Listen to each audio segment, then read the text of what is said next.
الحمدللہ وحدہ لا شریک لہ والصلاۃ والسلام علی من لا نبی بعد۔ عید کے دن چند ایک کام ایسے ہیں جس کا اہتمام کرنا چاہیے، ذرا اس کو اچھی طرح ذہن نشین فرما لیں۔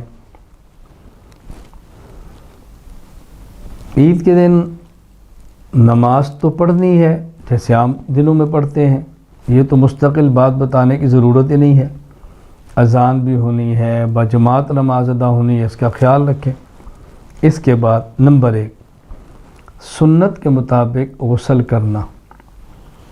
استنجے کی حاجت ہو تو کر لیں، پھر وضو کریں، پھر غسل کریں، سنت کے مطابق غسل کرنا۔ نمبر 2، مسواک کرنا۔ نمبر 3، اپنے پاس موجود کپڑوں میں جو سب سے اچھا ہو وہ پہننا۔ نیا ضروری نہیں ہے، سفید رنگ کا ضروری نہیں ہے، نیا ہو تو بہت اچھا، سفید ہو تو سب سے بہتر ہے، ورنہ جو کپڑے موجود ہیں ان میں جو سب سے بہتر ہو وہ پہنیں۔ نمبر 4، خوشبو لگانا، لیکن اس کا اہتمام فرمائے خوشبو ایسی ہو کہ ساتھ والوں کو راحت ہو، ایسی خوشبو نہ لگائیں کہ ساتھ والوں کو نزلہ ہو جائے، ذرا اس کا بھی خیال کریں۔ نمبر 5، زیر ناف بغل کے نیچے زائد بال اس کو صاف کرنا۔ نمبر 6، ناخن تراشنا، لیکن جس شخص پر قربانی واجب ہے اس کو چاہیے کہ ذی الحج شروع ہوتے ہی اپنے بال اور ناخن نہ تراشے، عید کی نماز پڑھے قربانی کرے تو اس کے بعد اپنے بال تراشے اور ناخن بھی تراشے۔ ہاں البتہ اگر کسی کے دن زیادہ گزر گئے ہیں اور 40 دن پورے ہو رہے ہیں تو پھر تو بال ویسے بھی صاف کرنے ضروری ہیں۔ نمبر 7، عیدگاہ جلدی جائیں، کوشش کریں جتنا جلدی جا سکے جائیں۔ نمبر 8، عیدگاہ کوشش کریں پیدل جائیں، اگر عیدگاہ دور ہو سواری پر جانے میں بھی حرج نہیں ہے۔ نمبر 9، عیدگاہ جاتے وقت راستے میں بلند آواز سے تکبیرات تشریق کہیں۔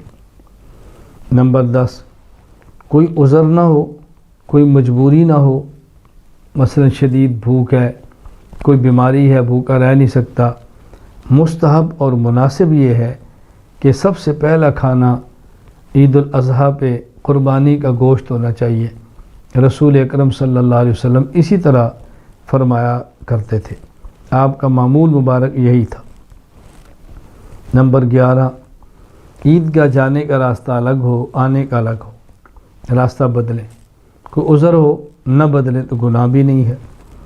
نمبر 12، اپنی حیثیت کے مطابق مساکین اور غریب رشتہ داروں کو صدقہ دیں۔ نمبر 13، عید کی نماز سے فارغ ہونے کے بعد معانقہ کرنا کوئی سنت نہیں ہے، یہ عید کی سنت نہیں ہے۔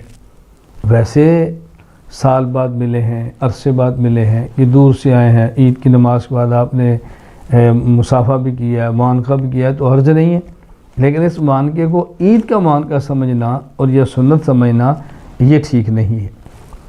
14، عید مبارک کہنا یہ جائز ہے، کوئی حرج نہیں ہے۔ روایات میں الفاظ یہ ہے تقبل اللہ منا و منکا، تقبل اللہ منا و منکا، تو یہ الفاظ یاد بھی کر لیں، عادت بھی ڈالیں، بجائے عید مبارک کہنے کے عید کی نماز سے فارغ ہوں تو یہ الفاظ کہیں تقبل اللہ منا و منکا، کہ یہ عبادت اللہ میری بھی اور آپ کی بھی قبول فرمائے، تو یہ آداب ایسے ہیں کہ جس کا خیال کرنا چاہیے۔ وآخر دعوانا الحمدللہ۔